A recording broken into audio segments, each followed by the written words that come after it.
The Man Whore Podcast is sponsored by HotMovies.com. Try out some ethical, paid-for porn for free with none of those hidden fees or secret subscriptions when you sign up at HotMovies.com and use the promo code MANWHORE. Are you looking to buy or sell used panties during the coronavirus outbreak? Head on over to SophiaGray.com to start selling or buying today, and for a limited time you can use promo code BILLY, BILLY, for 30% off all memberships at SophiaGray.com. That's Sophia Gray, SOFIAGRAY.com. Now let's get to the show. Welcome to the Man Whore Podcast.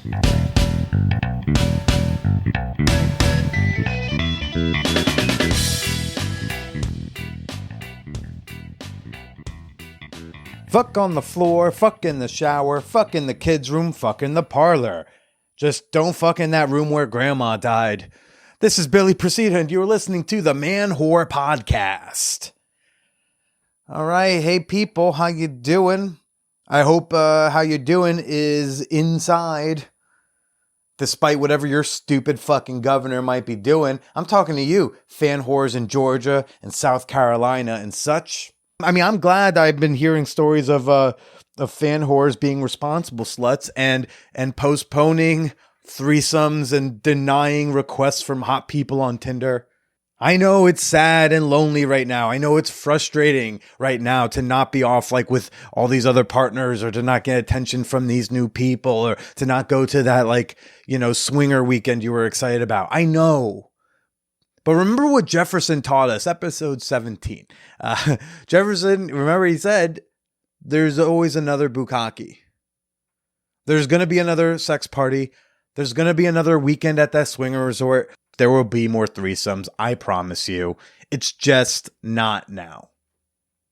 So I hope my people are doing the right thing and staying the fuck home. Because trust me, I want to go see my fuck buddies too.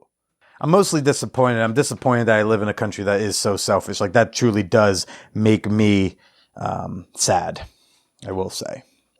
But here's something that's making me happy, people. And I hope y'all, this is directed to my Australian fan whores.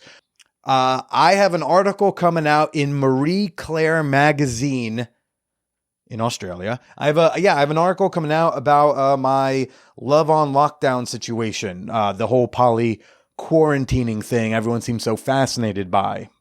Go pick that up, Marie Claire, the May 6th edition. And if anybody wants to grab me a copy or two and mail them back to the States for me, holy shit, that would be really nice, because I'm unable to get it. Yeah. If you're looking for another sex positive thing to watch during this quarantine, might I give a shout out to past guest of the show, Kaytlin Bailey. Comedian, sex worker rights activist. She has a one-woman show she was working on that she was supposed to do before everything shut down. She still performed it, except she did it as a live stream, which you can now watch on YouTube for free. So if you're interested, I know I am. It's called U.S. History from a Whore's Eye View. I'm going to have a link in the show notes, or you can search it on YouTube. And now for your emails, people, your emails. I'm glad to see so many people enjoyed my conversation last week with Mistress Matisse. I know I did. I got this one email from Rhonda. Rhonda writes, I'm really enjoying this episode. She's the best. She's the kind of person who I want to go have a coffee with in Seattle, then binge on her writing, plan to attend a rally with her, and then cuddle with. I think I need to go down a rabbit hole and binge on her for a bit. I think I dig the guests that are intellectually and sexually advanced in their crafts, and her dancing sounds amazing. I want to learn pole dance tricks from her. Gosh, I love it when I fall in love with your guests. Like I said, she's not on it as often anymore, but back in the day in the old Dan Savage Lovecast episodes, she would be a frequent person on there. That's where I was first exposed to her, but she's also a great follow on Twitter, so do the thing. As y'all know, we've been doing March Madness on my Instagram stories, right? And one of the episodes that made it to the FetLife Top 8 One of those episodes was episode 161 with Melanie, talking a bit about BDSM and pet play and such. But I was so confused. Look, I'm not saying it's a bad episode. I'm just saying I didn't think it was like top 8 all time. And I was so curious, like, why it was advancing so much. And I messaged a bunch of people and DM'd them being like, hey, the people who voted for it, I was like, hey, like, just curiosity, like, did you remember this one? Like, why'd you vote for it? This dude, he's going to stay anonymous for this, but, he said the 13 reasons why opening, where you opened up about your own cry for help regarding suicide, is why I enjoyed Melanie's episode so much. Then there was the random acts of muff dive between you and Melanie and how nervous she was while walking over to meet you. That was great. But the 13 reasons why opening really affected me due to my mother's suicide and me finding her when I was 14. My wife and I also watched the show. Feelings usually get the best reactions. And I was like, wow, like I remember the opening, of course. I guess I didn't realize how much sway that would have with people in terms of what their favorite episodes were. 13 Reasons Why really hit me in the dick. And I'm glad I had an outlet to share my blubbering thoughts at 4 a.m. But yeah, I guess I need to re-listen to that one because so many people seem to dig it. One more message exchange I'll share. This one's actually didn't come to me. This one was sent to my girlfriend on Instagram. Someone was asking if I had been on another podcast, name redacted, we'll say. I'm going to say it's called Pussy Chat, right? We're going to say it's called Pussy Chat. She asked if I had been on Pussy Chat before, and Megan told her sure. And this woman said, oh my God, I totally listened to that episode he was on. I remember his podcast name. That show, Pussy Chat, is trash. And I stopped listening. But I remember the episode he was on. I was about to be annoyed at men in general, but then he was way more progressive and feminist than the women hosts on the show. I was super surprised. I thought it would be a fun women's sexuality podcast, but they ended up being so weird about sex workers and trans folks and, to be honest, gay people that I had to unsubscribe. Well, I hope that that former Pussy Chat listener has come on and subscribed to the Man Whore podcast. And if you want to send me your comments, your questions, your revelations, your titty pictures, your complaints, you can send all those over to manwhorepod@gmail.com. I don't ask for this often, but hey, if you're an Apple Podcast listener, I would love if you would rate and review me on Apple Podcasts. Give it 5 stars. Say some nice words if you have the time. Honestly, I think y'all have the time because we're all inside indefinitely. Go take a moment, leave me a rating and review. Before I get to this week's guest, Steph Auteri, a sexuality writer and author of the memoir A Dirty Word, How a Sex Writer Reclaimed Her Sexuality. I have an update from a past guest. A few months back, I had on my dear friend and fellow stand-up comedian and podcaster, Kaytlin Rupert, and she told a story about the fella she'd been seeing and how she's been incredibly patient with this whole I'm not ready to commit to you yet thing and the whole talking to my ex-girlfriend thing, right? I think we all, I hope we're in agreement that she needed to break shit off with him. Well, oh my, there's some updates. I saw some updates on Facebook. She gave me some updates, one-on-one via text, and I asked if she wanted to come on and do a bonus episode. And it turns out that not only were there updates, there were even newer updates once we got on the podcast. And there were updates for when we were done with the podcast. So, Kaytlin's love life seems to be a hot mess. And it was great to just catch up with her on it. So I'm going to play a little teaser of this bonus episode, which comes out tomorrow exclusively on Patreon. See, and here's the thing that loops me in and makes it so that I have trouble leaving him. I understand the plight of a person who loves an alcoholic and who is with an alcoholic. Now, I wasn't with my mom, but I had to be with her. And she was very, very emotionally abusive, emotionally manipulative, just in general, a terrible person. She would go on these arcs of being terrible and then saying I'm sorry, and then you'd be like, well, you're still my mom. And so like I could see where he's coming from with the, well, she's really sorry, like she was, I'm sure, really sorry after she did things, and when she would say things and then she would promise to get better and to go to rehab, and then he would stay with her and he would think staying with her helped her sobriety. And I'm sure he would try and control it, like whatever. All of these psychological, I've read all the books. I know all of the I bet you she's told him that. I bet you she said, no, just talking to you helps me stay sober. Yeah. That's the emotionally manipulative shit you do to keep someone around. Absolutely. Like alcoholics have all sorts of ways. And really what they should have done if they wanted her to get sober is to leave her in fucking jail. The fact that they bailed her out of jail is why that woman is still a goddamn alcoholic, and she will be for the rest of her fucking life. I watched my mom drink herself to death because people kept enabling her. So it's like you're never going to have that. They're never going to get better as long as you're picking up the phone and staying with them. And like he makes so many concessions for her. And this is the thing that annoys me about our relationship now, because we're 6 months down the line. We're a half year. When we first started, I like talked him through things. I was like, go to Al-Anon. Like you'll be surrounded by people who understand. Go to therapy. Make sure you tell your therapist that you were with an alcoholic, because it's really important to like your recovery and like for you emotionally. And so like he did a lot of those steps, but then he would still not emotionally detach from her, and like was putting her ahead of me. Because at some point my emotions did get involved, where I was like, you're making it so an alcoholic is yet again controlling my emotions.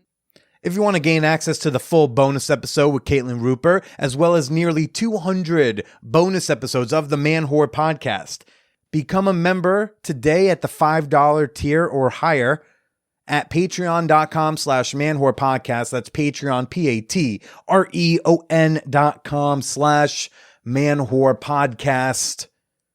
Oh, we got bonus episodes with Andrea Allen, Nina Hartley, and so many more. Hey, we even have a bonus episode with my 7th grade crush. So again, become a member today at patreon.com/manwhorepodcast. And now for the fan whore appreciation moment. Great time to do it. This is the part of the podcast where I like to give a few shout outs, just a few, to members of my fan whore community on Patreon. These are wonderful people who are helping, keep the lights on at the apartment that I'm not staying at, and food in my belly when my girlfriend says it's my turn to buy groceries. This one's going out to Josh Anderson, which I think is a fake name, but like because I have their real name, but I know it's not the real one. That's fine. It's just a weirdly specific fake name to choose. Hey, stay slutty in Sydney, whatever you want me to call you. Shout out to Tiana. Oh gosh, Tiana is low-key an underappreciated cute name. I don't think the name Tiana gets what it deserves. But thank you for giving me a little bit of what I deserve, Tiana. Much appreciated. Thank you to Devin Thievin. Devin Thievin. I think of like Any Given Sunday, Willie Beeman. It's Devin Thievin. I don't know the words to the song, but I do know how to say thank you for your money. I also think I remember seeing him share some amazing drag photos, because he does drag. Some great drag shots in the Peep Show. Thanks for sharing them. You looked great. And a big thank you to Ryan. Singular name, Ryan. I got no last name. I got no social media. I got no interaction. All I know is your name is Ryan, and you give content creators money. And honestly, I don't have to know much more. Hashtag support content creators. You did it. Thank you so much. And now for this week's guest, Steph Auteri. Steph is a writer. She has interviewed me for a couple of her articles over the years. I think I've talked to her about like male sex toys. We've talked about prostate stuff. And she wrote a book of her own, is a memoir. It's called A Dirty Word, How a Sex Writer Reclaimed Her Sexuality. I read it, and honestly, I hate memoirs. I hate memoirs because I find them to be like a little self-important. I find them to be like, I don't know what's going to happen here. I never find them as useful as like a history book. And yet, very much enjoyed Steph's book, really connected with her on a lot. We connected both in the podcast episode and reading her book about, mismatched libidos between partners and like the stigma of talking about sex on the internet and the assumptions people make about you. So I was really thrilled to connect with her, to chat about that. And I didn't expect we were going to talk so much about, sex positive parenting and age appropriate sex education. This is a good one. I hope you all enjoy it. And let's go ahead and get to Steph Auteri. This episode is sponsored by SophiaGray.com. Sophia Gray is the largest used underwear marketplace. Yeah, you heard me right. Used underwear marketplace. People are into all sorts of things. Some people buy body pillows that actually have an arm attached to it so it feels like you're actually hugging another body. You can get anything you want, people. Capitalism. Whether you're looking to buy or sell used panties, Sophia Gray has got you covered. If you want to earn some extra cash, you can set up your own shop in just minutes and start selling your own used underwear. It's like Etsy, but like selling your panties. And unlike Etsy, Sophia Gray takes no commission. Yep, you'll keep 100% of every single sale that you make. And hey, if you've got a kink for used panties, then you're looking in the right spot. Your next pair, go no further, Sophia Gray. Sophia Gray has the sexiest sellers from around the globe, with new items being listed each and every day. Because hey, each and every day you're walking around the world, someone's wearing some panties. And someone would probably like to sell said panties. And you, filthy pervert, I know you want to buy those panties. You'll definitely be able to find what you need at SophiaGray.com. Oh, and did I say this? The whole process? Completely anonymous.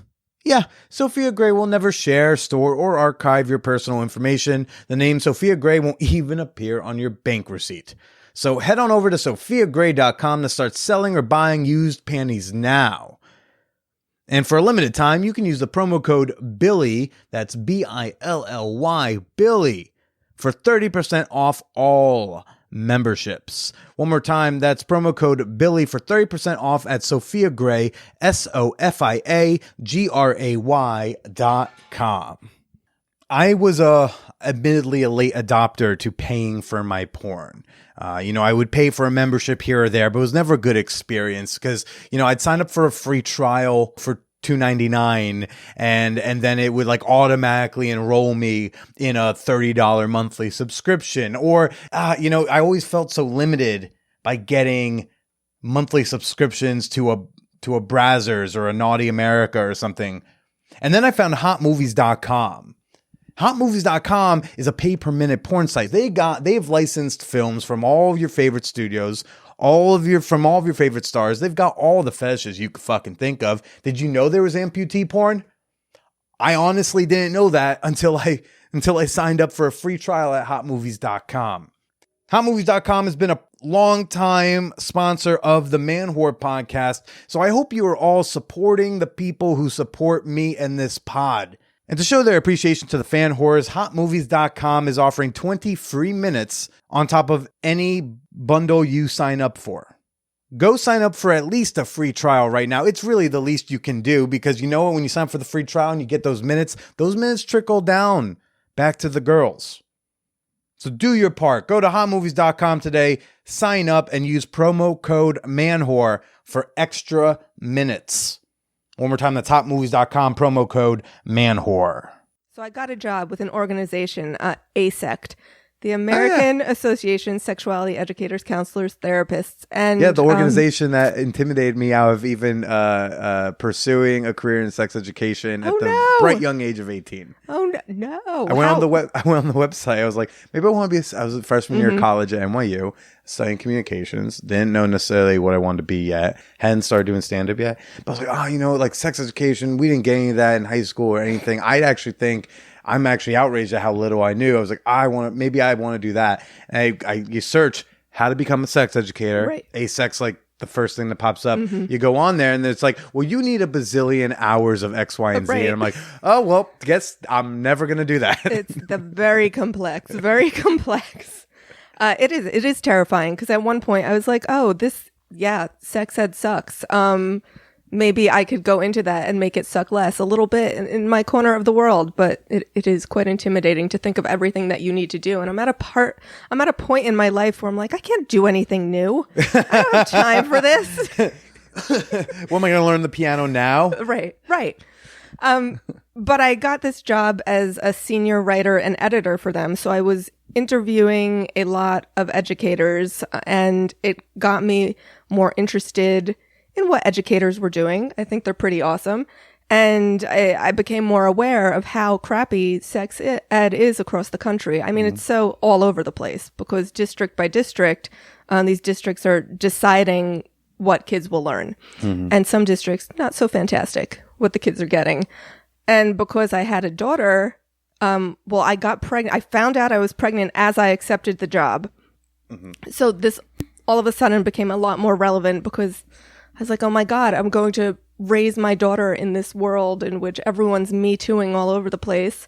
And it feels like it's inevitable that someday she'll have her own Me Too story. And that seems horrifying. And how do we change that? And I feel like it needs to start with sex ed, early childhood sex ed, and like building a foundation from there. So I just, after I was no longer working with ASECT, I just started writing articles up the wazoo about sex education for whoever would pay me to do so. Sure. Yeah. But before you were writing about sex education, you were just talking about like sexuality, sex toys, and things like that. I started with sex toys, eventually shifted to female sexuality, the lie of female sexual dysfunction, the medicalization of female sexuality. So that was my focus for a while, and it was all about my own experience. And then I guess as my own experiences shifted and I started caring less about what was going on here with me and more about my daughter, then my writing shifted as well. Yeah. How long ago was did you start the freelance writing about sex? That was back in college. I was really nervous to say sex. I can tell that that's one of those no words for you. How did you write about coitus? How old was I? I was, I think, 21 when I started writing about sex, and it was just an internship that I had fallen into. And it's because it seems like women in their 20s are like who are freelance writers are like the prime people writing about sex and sex toys and oh my gosh, a sex party. Yes. Like it feels like they will collectively gasp on behalf of the rest of the nation about some new sex craze. Right. And it all felt so new then because I mean, Nerve was just starting at that point when I started. Oh my God, I feel so old to be. Nerve isn't even there anymore. How old are you? I'm 39. Oh, okay. And there wasn't a sex writer at every publication then. There weren't sex bloggers all over the damn place. I was like, oh, Nerve, that's so cool. And it was so new. And I was like, I can get into this. Sure. This is a lot of fun. So they started by throwing all the sex toys at me and I would write about that. I would write about the porn. I would, get a lot of free condoms and lube, like whatever. It was basically, I was writing for a personal site and they had the naughty drawers. Wait, what was Nerve? You said it was Nerve, a personal site, and I was like, well, now I'm lost. Oh, no. Before then, I was discovering Nerve at the same time I started writing for this personal site. Gotcha. What was the personal site? It was Erotic Boulevard. And it was just for people to... It was an adult personal site, and there was another personal site also owned by the company called People to People. That was a little more romantic, maybe. Because people. It's romantic when people get together with people, but otherwise, people just trying to fuck. Well, right, exactly. And they want content on the personal site, I guess. Yeah, so I was writing content for both sites, and I was like, okay. I didn't realize I was interviewing at first for that. Yeah. I thought I was interviewing. It was owned by the same company that owned the Boston Phoenix. So I thought I was going into interview to write for the Boston Phoenix, which I was like, that's really cool. I read the Boston Phoenix all the time. I was going to school in Boston at the time. And it was like, no, that's not what this is at all. Nope. How would you feel writing adult content? And I was like, what's that? But out loud, I was like, sure. Yeah. Sure. What is it? There's a gay porn director who has a similar story of like falling into the industry. She goes by Mr. Pam. and she like went in for like, she got like an editor after college. She like got an editing job, like doing post production. But sometimes this company would quietly take on like porn clients. So sometimes she'd be cutting normal shit, and sometimes she'd be doing post production for gay porn. Right. And then one thing led to another. Now she's like one of the leading and then it's gay like porn directors. then it's your niche. Then it becomes your niche somehow. Yeah. Just because someone maybe inappropriately assigned you something that you weren't aware of. Right. Exactly. That's crazy. So I read your book, A Dirty Word. Yes. And memoir, and which I don't normally like memoirs, but I enjoyed reading this. I appreciate you reading it. I did read. No, it's not. No, it's no. I was going to read it regardless. Well, we got connected because you were interested about like I think me coming. Yes. Men coming with stuff. Men coming with toys. I hear that, and it's all Billy focused. No, because you were writing about. I talked to you about the pulse, the hot octopus pulse, and then I think you also asked me about. You may have later asked me about prostate stuff. I can't remember, but yeah, like maybe the first time we talked, ago. I got to know very intimately about like my orgasms. Yes, and then I like that in your book you put in a little postcard and you wrote like you were basically apologizing for how much I was about to learn about your sex life. Yeah. As if you didn't know plenty about mine. This is true. I don't know what I was thinking. What was your attitude about your sexuality going into, like, in the early days, like that internship and your early days of freelance writing about sex? Well, I had a single sexual relationship at that point. Not a very great one. Not a very great one. It was sort of shitty. So at that point, I was full on scared of sex or getting into another sexual relationship. So I was sort of a little bit frigid, I guess. I was very standoffish with men as far as intimacy went. And then I fall into this internship where they're like, write about these toys. And I'm like, first of all, like, how much can I get away with without having a sexual partner? Yeah. Which is, I think maybe the very first scene in my book is me trying out what I did not realize was supposed to be a partner dildo, a double-ended dildo. And I'm like, oh, okay. Who's this other end for? And then you look longingly into the ether. Well, right. The ultimate act of like slutty loneliness is to have a double-ended dildo and no one to take on the other end. It's so sad. It was so sad. I was like, I need to do this. And yeah, no, it wasn't happening. So you were very tight about it, but over the years loosened up.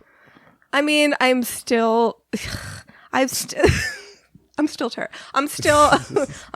vanilla. For as much as you have shared about your sex life on the internet, it's interesting if you still have some uneasiness. Oh, well, it's just that I have a low sex drive, I guess.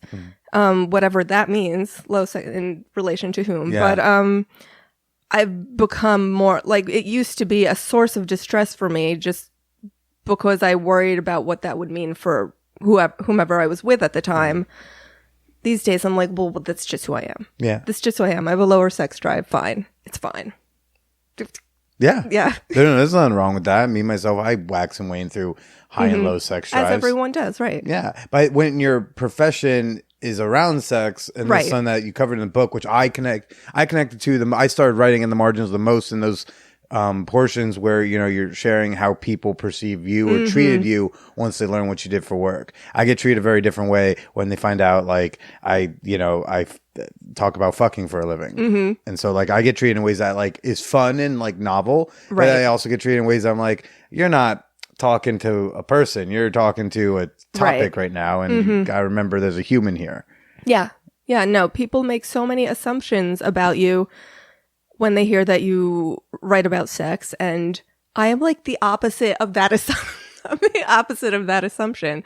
So I mean, the people who know me the best know what I write about. They know the aspects of sex that I write about. So they know that that is not me. But when I first meet people and they're like, oh, what do you do for a living? I need to sort of take a beat and think, okay, how are they going to react to what I do? How much do I want to reveal? How do I want to spin it? And sometimes I'm like, oh, I'm a journalist. I write about women's health, for example. Women's health the weirdest, like, hey, this is about sex, but if we can't say sex, say women's health. Right. Because, like, the people who are, like, all stuck up about sex also seem to be stuck up about women's health. So if you say women's health, they won't ask any questions. Like, that sounds like period stuff, and that's gross and yucky. That's true.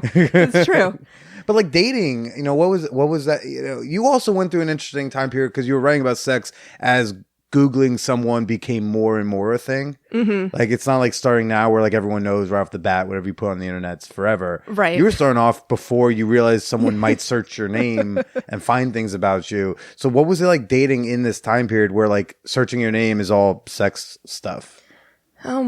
God, I'm trying to remember in relation to dating. What I do remember is that first gig writing about sex, the guy was like, you can use a pen name.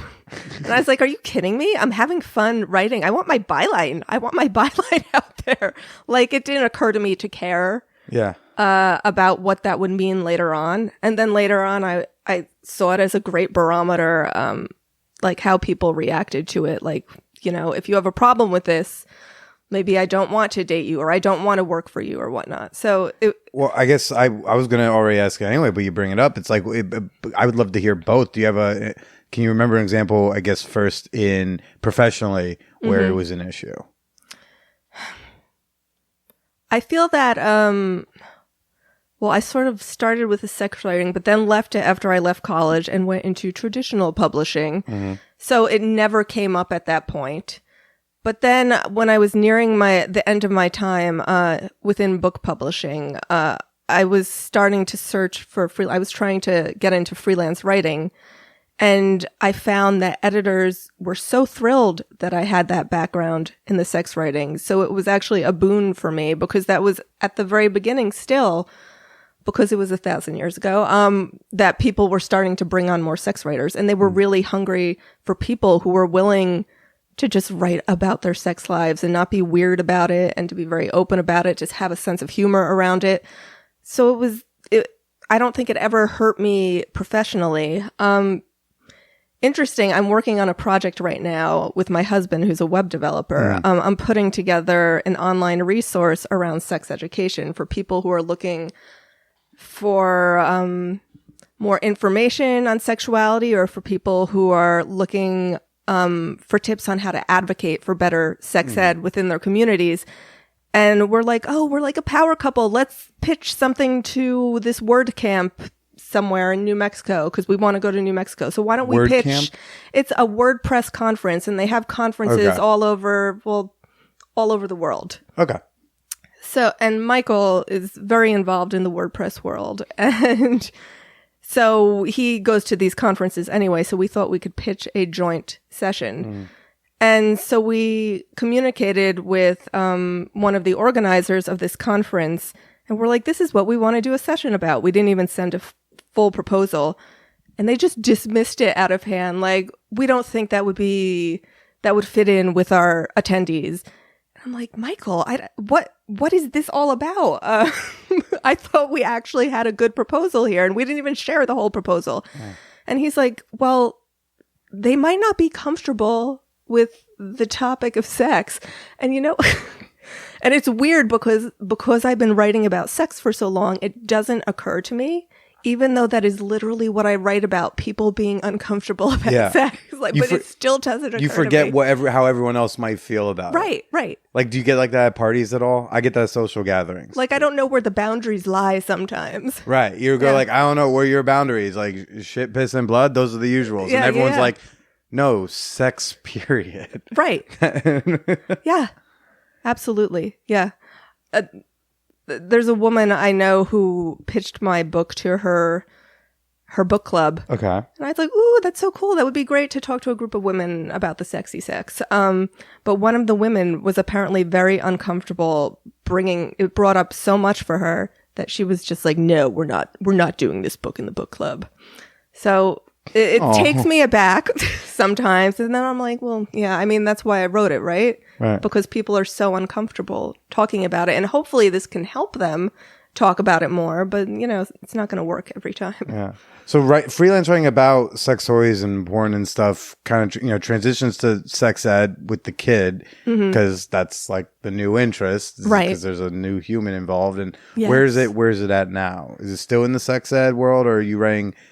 Do you write about marriage and sexuality and how you keep that going and whatnot, or? I mean, my work has been less personal these days. I mean, after writing a book, I mean, I'm sick of myself. I'm sick. I'm sick. I mean, isn't everyone else sick of reading about me? It's been almost 6 years. I'm not done talking about myself. I feel like me and everyone else is sick of my sex life. So it's been more reported stuff, and it's been a lot around the sex ed. Though it's funny, recently an editor approached me about doing a piece on dating, and I was like, well, I'm like old and not dating. But but I ended up reporting a piece that's not out yet. It'll be out, I think, in March, on millennials dating in New Jersey. So it was very interesting for me I felt like I was traveling back in time to write a piece like that. And it was interesting because as much as things have changed in the dating landscape, especially with dating apps, and with millennial. I hate to generalize about generations. Because you're technically you are a millennial too. I'm like on the cusp of right. millennial Gen X. So they're like the economy, this and that. Millennials ruin everything. Dating is dead. But I have found that as I was reporting the piece, things are exactly the same. Yeah? Things are exactly the same. There's just new names for like ghosting, whatever. People were ghosted back in the day, but they never called you. Right. And then you tell someone who's 24 that, they're like, wait, what's a call? What? You exactly. called people, period? What's that landline that's hanging on your kitchen wall? What is that thing? The one mom has as part of a bundle to get cheaper cable. That's right. That's exactly right. This is the most landlines. We only get spam calls and my mom on that phone. I mean, so you're finding that through talking and reporting, you found that things are about the same, at least in New Jersey. Absolutely. And I went out. I had some millennial friends bring me out in Hoboken, where I hadn't been since maybe before I was married. Okay. And we went out in the same area where I used to go out. I keep saying back in the day. It makes me feel 1,000 years old. But it all it was the same. The entire scene was exactly the same. Mm-hmm. And so it made me think, nothing's changed. We're all still scrambling. Was your editor upset that they couldn't do like a flashy headline about how millennials are killing things? When I got the assignment, I was concerned because I didn't want it to be that kind of thing. When I heard they were doing an entire issue on millennials, I was like, I don't know how this is going to be. I don't want to be one of the people piling on millennials with a bunch of stereotypes. But he seemed fine. Sure. I was nervous. I was going to send in my piece, and he was going to be like, I regret everything. I am killing this piece now, but he was happy with it. When you were getting assigned stuff about sex and dating, like, do editors kind of come at you with like, I already know what I want the piece to be. I just want you to write it. Like, here's the end that you need to end up at, and here's the topic. Go forth. Yeah, like I get a sense of what an editor wants, and then I'm like, I don't want it to be that way. But how can I find this happy medium so it's smarter than what I think they want? So it's more nuanced than what I think they want. Sure. So I try to find that happy medium, okay. And it works out. So you're raising your daughter, yes, and it seems like you wanted to have a good, comprehensive sex education. Oh, absolutely. So how does one? How old your girl's like 2, She's 3? 5. 5. I know. Yeah. Did I? I don't even remember when we spoke. What my situation was. How do y'all plan on tackling the subject of sex and dating to a child and as she's growing up? Have y'all kind of mapped out, here's what we'll do around this age range, and when they're preteens we'll do this, and in the teenage years we'll do this chat, like, or what's at least the conversation with your husband when it's like, okay, so I want her to be a informed being? So I have an entire shelf of books. That's, first of all, there's one shelf that's all the books for me as a parent about how to approach sex ed with your child at home. Okay. And then there's a whole other shelf I have that's all the books that I will eventually pass along. Like, I already have books. She already has books on. When she's 15, here's the ethical slut. You get that one. Right. Like right now she's reading about, here's all the body parts. Here's what consent means. Here's what boundaries are. Mm-hmm. And then later, it gets progressively more. And so how's she responding to that stuff about, especially the consent stuff? Because I think there's a definitely a movement going on right now for children of like that 5-year-old range, that young age, to like teach them that they don't have to hug everyone or and things like that. Well, she loves that. I feel like she hangs that over people's heads where she's like, I'm not going to hug you. I'm giving you nothing today. Nothing. But at the same time, I feel she's also learning at a young age how to use her physical affection for her gain. Oh man. But it's hard to know how much she's grasping the concepts because please. She's also at an age where she's like attached. I feel like she's so attached to me sometimes. She's trying to crawl back in there. She's that close. Like there are no boundaries. Oh gosh. There are no boundaries happening.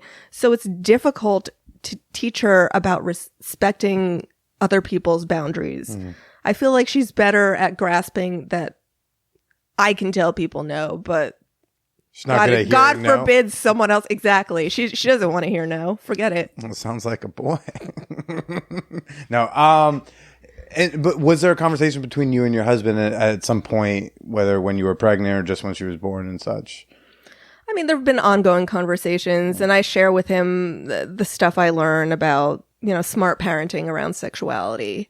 And he's on board. We've always, for example, used the appropriate words for different body parts. She's known what a vulva is for years. We try not to, transmit body shame. We try to be comfortable with our own bodies so that she doesn't then, sort of absorb that there's anything to be ashamed about. That's such a fine line, to work with, being comfortable with your body, but also having boundaries like this is privacy. It's so complicated. But when I speak to educators, it's like even if they've written the book on it, they stumble too with trying to figure out how do I handle this conversation? When's the right time for this piece of information? You're constantly, as with all parenting, you're always winging it. Yeah. Sex is just another layer of complexity. Oh gosh. Well, has she come at you with questions that you were like, I don't know if I answered this one yet, or has she come at you with questions and then you're like, can we table this till tomorrow so I can go Google? Well, it's like if she asks what something is, like when I was, no, it was maybe around the time when she was 2 or so. I had a giant stack of condoms on my desk and she's like, what's that? And I tried to deflect. More time passes and she's like, what's that thing? A condom. So I'm like, it's a condom. Here's some basic information. At this point, she's read books that teach her what, sexual intercourse is, what penetrative intercourse is, where babies come from. It's about teaching them the basics. And then you just slowly build on that over time. Like feed them a little bit more information. And you just need to treat their questions very literally because they're asking for really the basics. They're asking for exactly what they're asking about. Yeah. And sometimes we flip out because we're like, oh my God, are they asking about this big crazy thing? And what does that mean about what's going on in their life? But it's chill. You might just have seen something and be like, what is that? Right, just like exactly. anything else. I think one of the things people freak out about when you talk about putting like comprehensive sex ed in schools is people go, they throw like the thought of like age appropriateness. It's like, oh, well, that's not appropriate, or like negotiating like which things are appropriate at which ages. Right. So how do you? Have you who like is garnered to determine? Right, but it's like, well, have you been gleaning anything from like this whole shelf of books prepping you that you thought were like really good tips that other parents might want to know? Well, again, the fact of remembering that the questions they ask are literal is probably the most important thing to remember if your kid's coming at you with any questions at all. I did this one piece for Jezebel that lays out all the age ranges at which kids start learning about different concepts or becoming more aware of how people relate to one another in different ways, intimately or otherwise. And I bookmarked my own piece so I can remember Like, okay, at this point, they're going to start wondering this. So, maybe start seeding that into conversation. Okay. And also using pop culture, like the TV they're watching, the books they're reading, to open up conversations around how characters are relating to one another. Okay. Do you have has a particular example popped up recently? Oh God. Now that we have Disney Plus. I also don't know what 5-year-olds watch, so I have like no idea. Like I can't even bring up an example. I feel like we don't know what our 5-year-old is supposed to be watching. And so, like, for example, now that we have Disney Plus, she's like, what's that? And so we started watching the original X-Men, and they're all like, the way in which they're drawn is so sexualized. Like, it's just like boobs and butt all over the place. So I don't think we're actually showing our child. I feel like she's watching things that may be slightly beyond her years. So the other day she's like, I want to try that show. It was Kim Possible, which I had never seen before. Oh, Kim Possible's fun. That's my era. That's I mean, my it's pretty era cool. of the Disney Channel with the Kim Possible And time. she the loves Even girls Stevens. who are superheroes. She likes to see other girls kicking butt. But the very first episode, within the first 10 minutes, it's like, it's all about how she has this huge crush on this boy. And I'm like, why is every single superhero girl show revolve around the girl? Like, she's also obsessed with Miraculous Ladybug. And this girl is a superhero and she's kicking butt, but she's just all about, I can't even remember, Adrian. That's his name. Adrian. She's all about Adrian.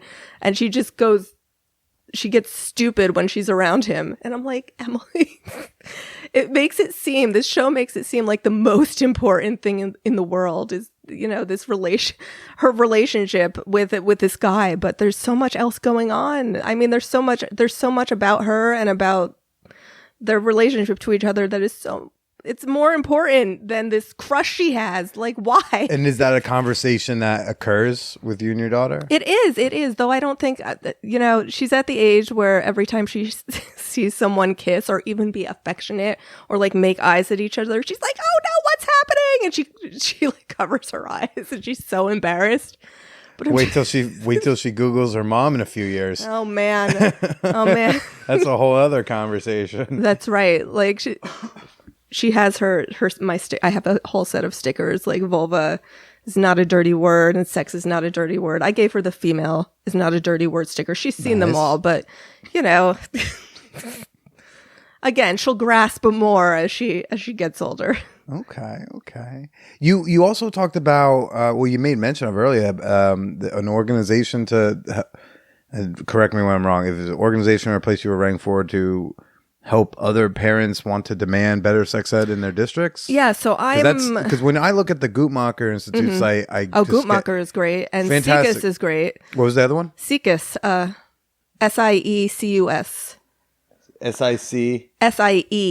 CUS? Yes, they track all the legislation in all the states, and then they also just put out a great resource for people who want to advocate for better sex ed. Okay. They're doing such fantastic work. I'll link to them and Guttmacher in the site. Guttmacher, if you want to like visually just see what the current sex ed landscape is, great. Which is always depressing. Yeah, I mean it's only 17 states require that sex ed be quote medically something like accurate. that. I feel like it hasn't like changed in years now. It hasn't changed since I But how do writing. we change that? Like, how can like citizens, like parents who pay taxes and pay for a school district to teach their fucking kid, so that they don't have to teach them the vulva words? Right. How do you get your school on board with something that resembles sex ed?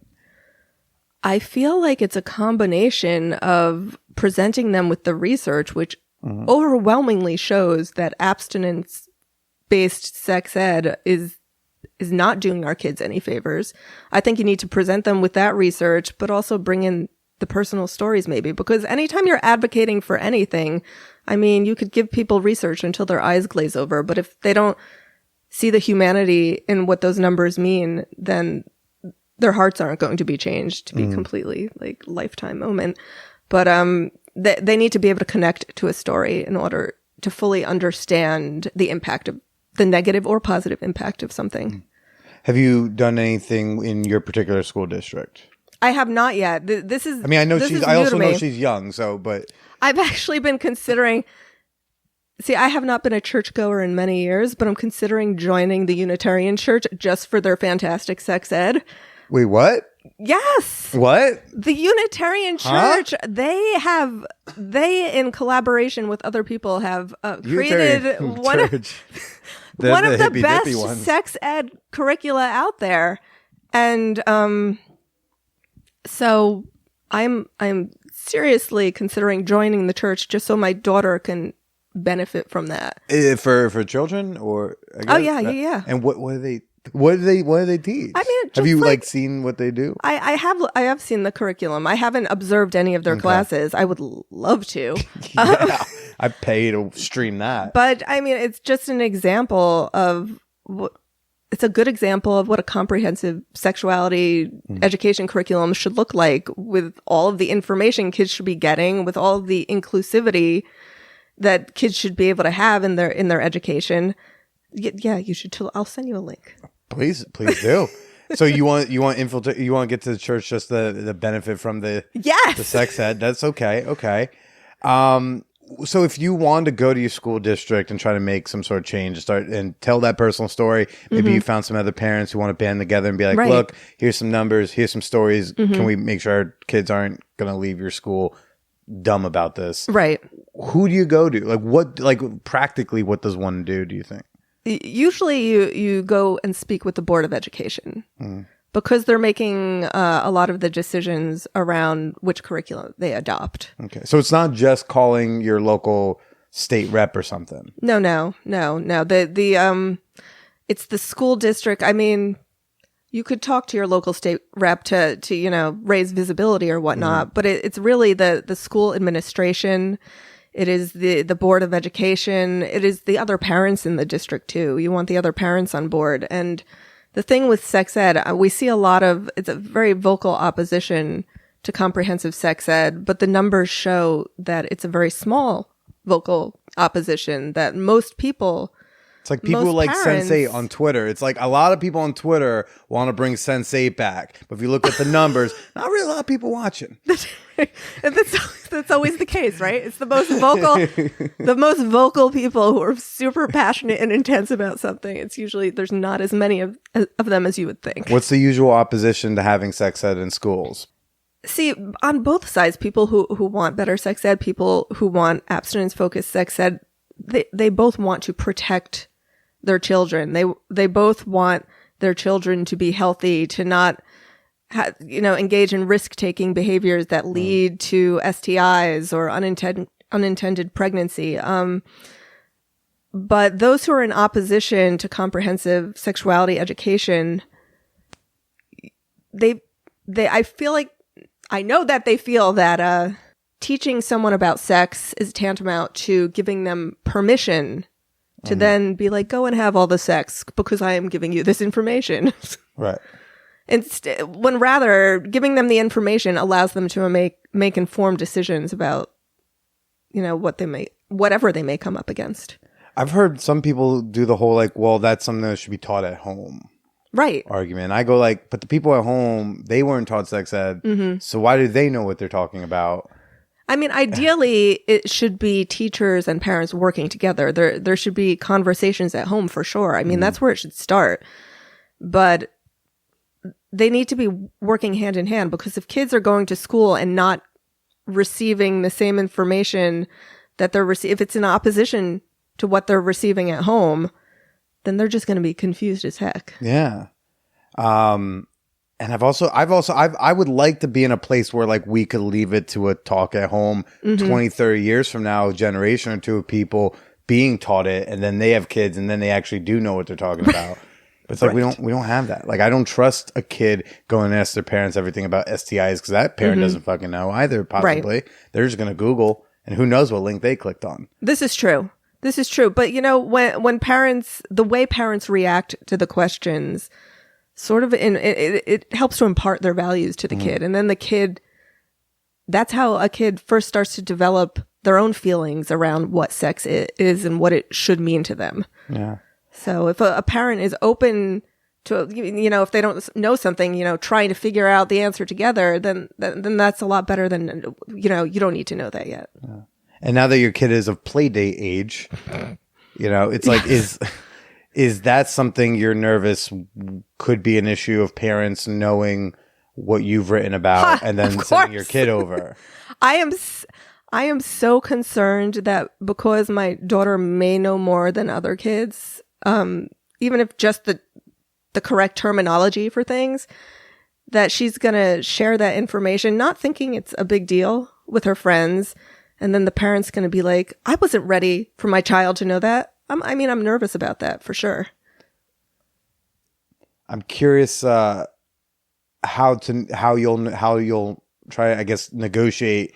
There's nothing wrong with this, and here's information you should have that's age appropriate. Mm-hmm. But also, this is not appropriate to go just talking about all the time, nonstop. Right. Similar to what we talked about, where like we might go to a party and not realize what everyone's like boundaries and relationship with the concept of sexuality, not even their sex stories or something. Yeah. We forget like, oh yeah, not everyone talks about like, oh, this crazy new toy came out and it's Bluetooth connected. So I feel like that's a wild craze in the sex toy. And I forget, not everyone's following the trends in the sex toy industry.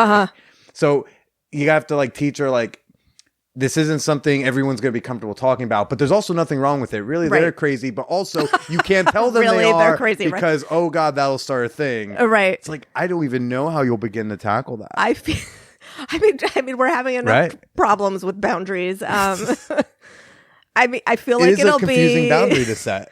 I feel like I don't want to set the boundary, like, don't talk about this, but if she ends up talking about it and something happens because of that, like if there's blowback from that, I feel like then is going to be the point where I explain, some parents aren't comfortable, teaching their kids about this quite yet. They're not ready to yet. So we need to respect that. Emily, you're so smart. You're but so the other smart. children, they're not going to be ready for it. So you don't want to throw that in their face that you're the cool hip one. So just kind of keep it to yourself for a couple of years. Oh my God, maybe she'll be like a peer educator someday.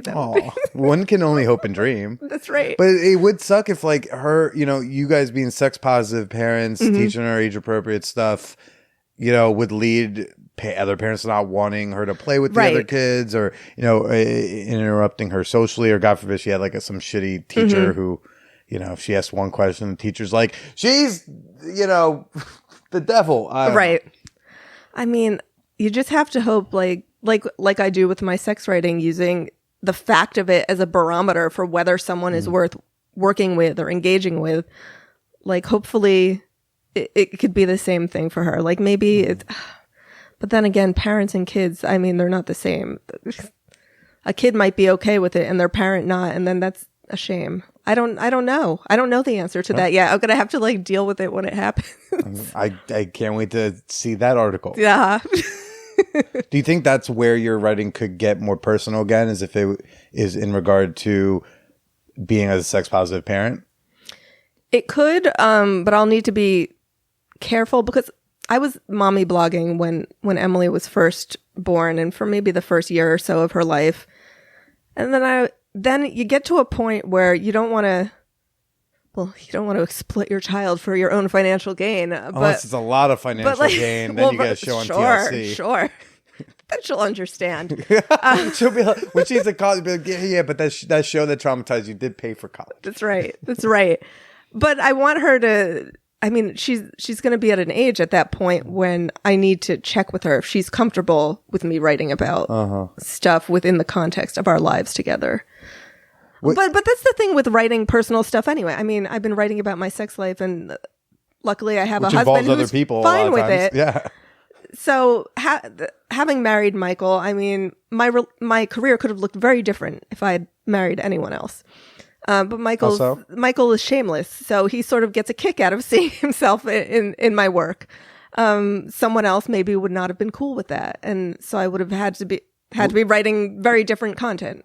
So you would have chosen to write different content and not be in that. Maybe I would have focused on reported work earlier rather than writing so much personal stuff. Sure. But oh God, where was I going? No, I mean, this is exactly where we were. Was like negotiating, what you share of your life. Because like I've been on dates where someone was like, "Will you ever talk about me?" It was like, I'm not going to like talk about you. I'm going to talk about me that might involve other people. Well, right. Such as you, because that's also my story too. So I'm not going to let someone tell me I can't tell my story after the fact or something like that. But no, it's is true. It a Yeah, negotiation when you write about yourself? When I feel like anytime I write anything personal, and I've taught this in writing classes about writing about people, writing about your friends and family without getting disowned. Is that a seminar you teach? Because I've taught that workshop at a literary festival once. Love it.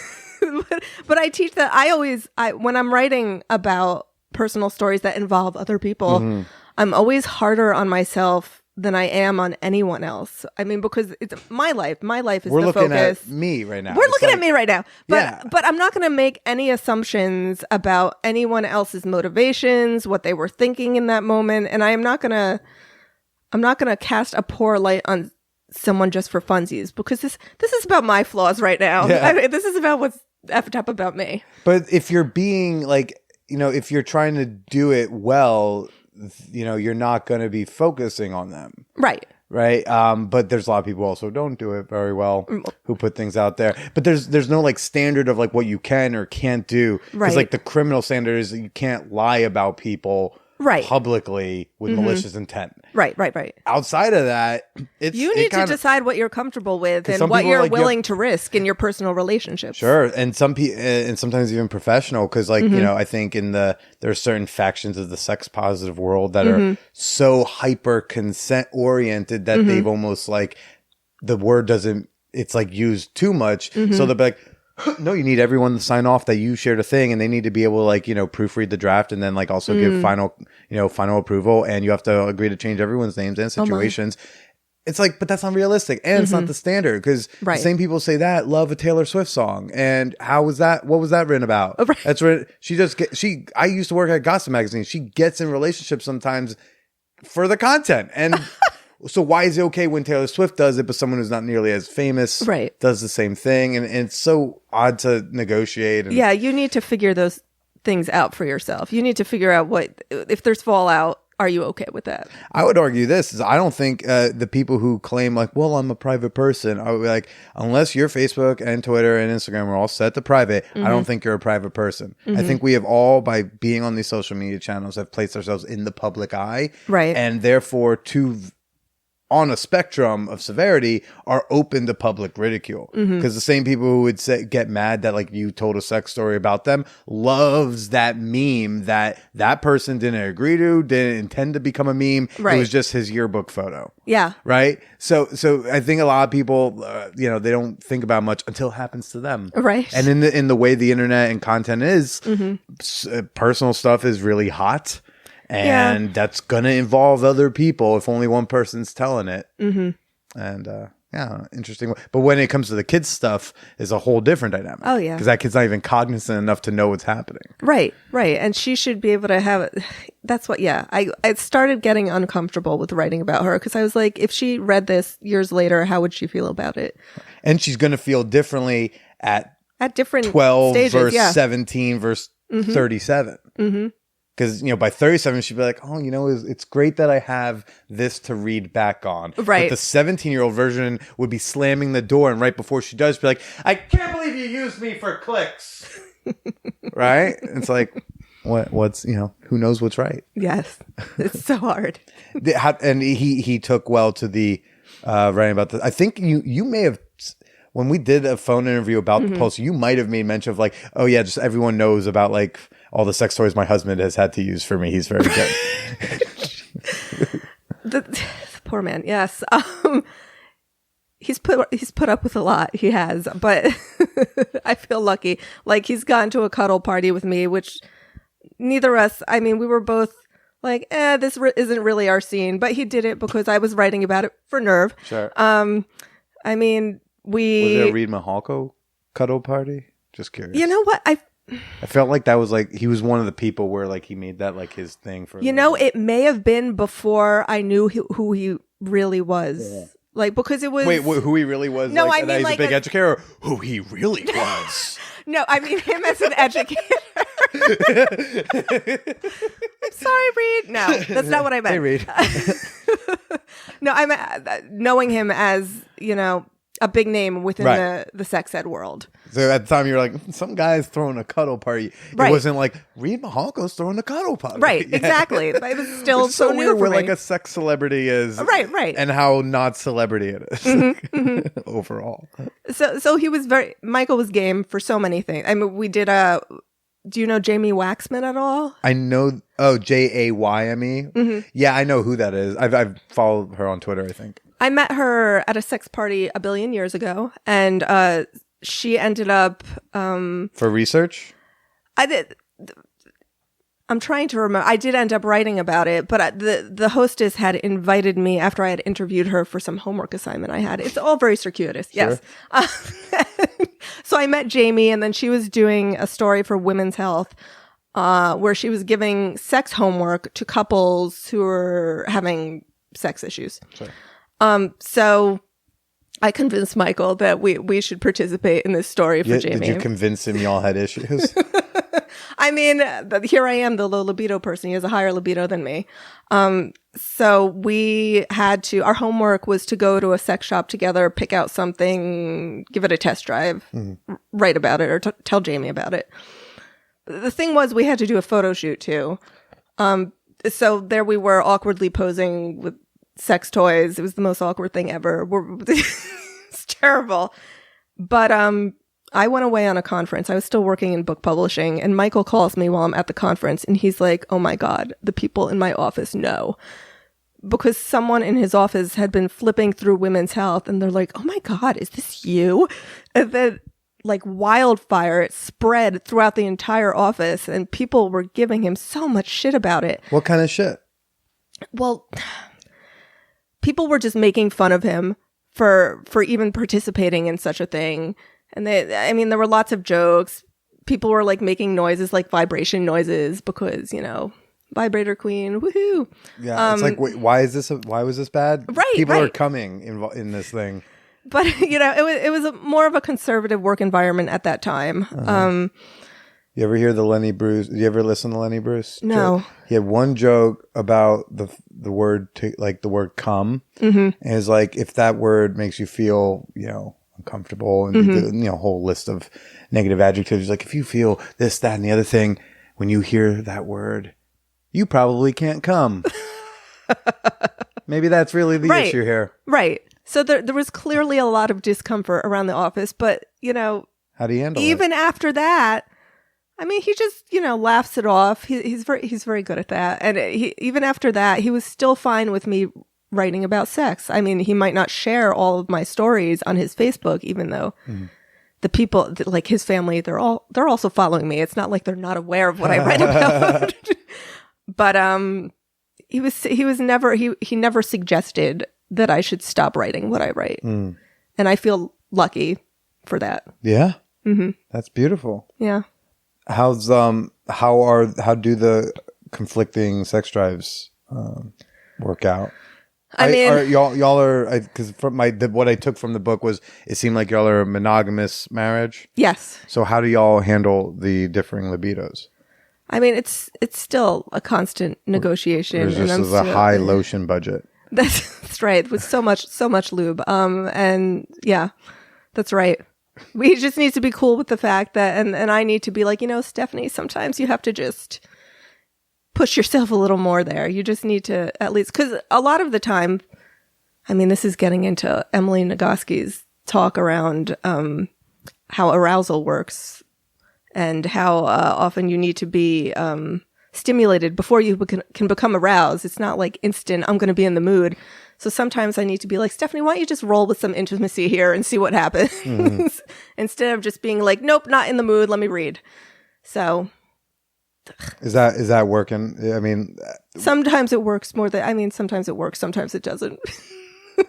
I mean, how do you feel when he's really horned up and wants some, and you roll with it, and then you're still kind of like, yeah, not now.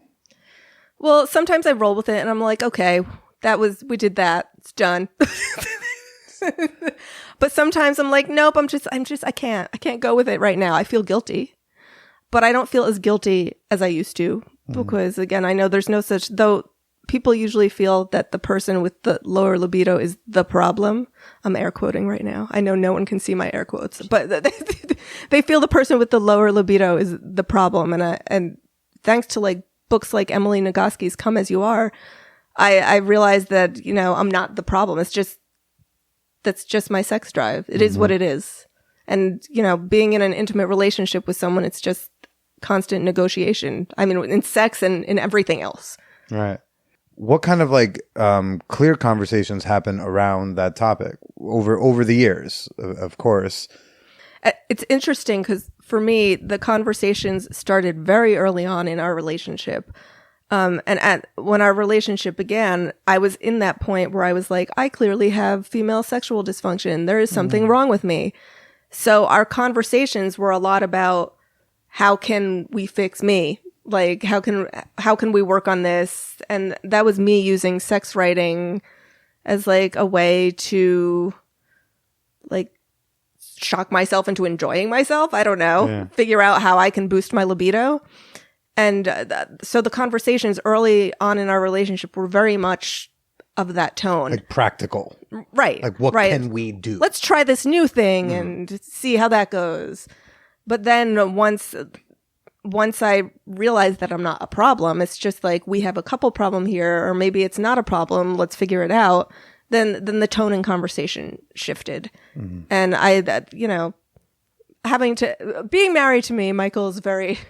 He knows the ways. He's very intimately knowledgeable about the ways of the consent conversations and the libido, and you know, there's no such thing as low libido, and you know, he's heard it all at this point. Okay. And did the question of monogamy come up at any point in this relationship, of whether or not he could go seek out things outside the relationship, or was happy ending massages or whatever? Right. It's funny that when we were first dating, I wanted to have an open relationship. I think that was my own. I'm a commitment phobe. Okay. So the thought of committing to any one person was terrifying. So I'm the one who suggested that we have an open relationship, and he was like, "Nope, I am a traditionalist. This isn't happening." Interesting, because I thought you were going to say you proposed an open relationship to almost like pass off that responsibility of the relationship, of a relationship. It's like, yeah, I want it open so you can go get this part that I don't really do all the time elsewhere. But interesting, you were like, no, just commitment. Yeah, exactly. and he shut it down at that point. So it's never really, I mean, every so often, at this point in time, I'm like, I don't know how I would feel about an open relationship emotionally. I don't know how I would feel about it. So I feel like it's not even on the table anymore. And we're both like, we're too tired. Like, what would we have time to do anyone else? Especially with the 5-year-old running around. That's right. And I guess I think about like, you know, like in 7 years when the 12-year-old can kind of start taking care of themselves a little bit more. Oh God. And then you now have a little extra time, a little extra energy. Yeah, I don't know that we would ever, I feel at the time I was thinking of an open relationship as an out for myself. And that's not really how one should be approaching an open relationship. So, yeah, I don't know that it appeals to me as it once did. Okay. Does he still come at you? Does he come at you sometimes with, like, does he ever feel, and sorry if this is too much asking about him when he's not here, so you can veto if you want, but does he ever come at you saying like feeling like unsexy because of you not wanting to do stuff at a time? I'm pretty sure he has felt that I don't find him attractive because I'm so often not in the mood, and I have to be like, no, this has nothing to do with whether, I mean, sure, I've been married to you forever. So things aren't as exciting as they once were, but you know, it is what it is. I still find you attractive. I still love you. This has nothing to do with my feelings for you. Gotcha. I'm still learning how to express those things as well. Cause, you know, it's a rough one, but you know, again, it seems like y'all have really worked out the communication part of it. I mean, yeah, we're good on communication. A lot of communication. We do so many radar check-ins. Yeah, no, and I am navigating that as well. So, but it's stuff like that. Like, I don't know. I felt way more I connected with you reading your book way more than I expected to. I think you mentioned libido in there, in which I connected to that. And then there was also the stuff about people making assumptions about you based off of your work, Right. which like I deal with. I already deal with assumptions made about me because I talk about sex and I have this face. And then like to hear anything about sex parties and this, everyone thinks I'm some sort of like, sex addict running around fucking all the time. And I'll be like, I don't know. I don't fuck nearly as much as people think I do. Is weird. But yeah, the book was really great. I hope people will go check it out. It's called Dirty Word. Where can people check you out if they want to follow your writing or read your old mommy blogs? Oh God, please don't. But I'm at stephauteri.com. I'm also. You want to spell that for Oh the yeah, folks? yeah, sure, yeah. StephaUteri.com. And then you'll find links there to Twitter and Instagram, and I have a newsletter. You'll find a link there too. Ooh, what's in the newsletter? Okay, it's called Thunder Thighs. Oh. And it's about women's health. But it has it has stuff about, reproductive health and, consent, rape culture. It runs the gamut of all the stuff all the fun, written juicy about, topics we talk about here. Exactly. All right. Well, everyone go check her out over there. And Steph, thanks for chatting with me. Sorry for the delay of getting out here. It's fine. I'm here. Where am I going? I'm here. I've got toys to pick up. That's right. All right. Well, why don't you go ahead and say goodbye to everybody? Goodbye, everyone. Thank you so much for listening to this mommy. I feel like I was like, oh, it's going to be the man whore and the mom. But here this will be interesting. That's our spinoff. That's right. That's our spinoff show. That's right. But thank you, everyone. Thanks.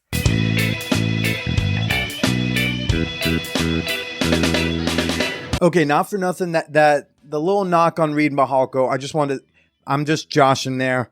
Reed's good people in my book. Okay, I was just teasing. But I want to know what you thought about this week's episode. What were your thoughts? What were your feelings? What was in your loins when you heard it? All right, tell me all of that and more at manwhorepod@gmail.com. You can also do so more publicly over on the social medias. You can tweet at me at @TheBillyPresida. You can comment or you can DM me on Instagram at BillyIsPresida. And if you're a Facebook person, and which all of you are, you all have an account, even if you don't use it a lot, I would appreciate it if you would go like the Man Whore Podcast Facebook fan page. Did I start my OnlyFans yet? No, not quite, but I am on Patreon, where we have a thriving fan whore community of like-minded, sex-positive listeners just like you. Become a member today and gain access to the community at patreon.com/manwhorepodcast. That's Patreon, patreon.com/manwhorepodcast. Not into the whole membership thing, not really into subscriptions, don't really need the bonus episodes, but you just want to stuff some dollars into my proverbial G-string, which, I would let you do, except I don't wear underwear, so there's no G-string to tuck it into. I have Venmo, I have Cash App, I have PayPal, and I have the information for all of those in the show notes of this episode. All money things, all $sign stuff are appreciated. Next week on the pod, I've got on porn star Lauren Phillips. Talked to her back at AVN back in January, back before things went fucking apeshit. Back when it was all about just avoiding Seattle.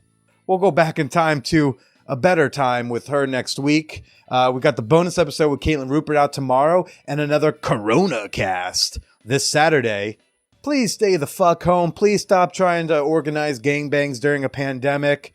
There will be another time to stay slutty.